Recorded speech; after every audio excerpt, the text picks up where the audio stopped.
यो सभाको एउटै मात्र कुरा तपाईँ हामी सबैजनालाई सुशिक्षित गर्नु हो।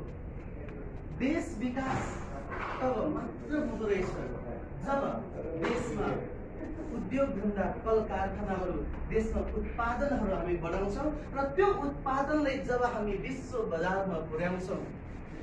व्यक्ति धनी नेपालमा अनगिन्ती होला, तर देश जहिले पनि हरेक हिसाबबाट देश कमजोर भइरहेको अवस्थामा नेपाली उत्पादनलाई विश्व बजारमा पुर्याएर विदेशी मुद्रा नेपालमा भित्र्याउँदै आफू सँगसँगै आफ्नो देशलाई पनि विश्वको सामु चिनाउनु पर्छ।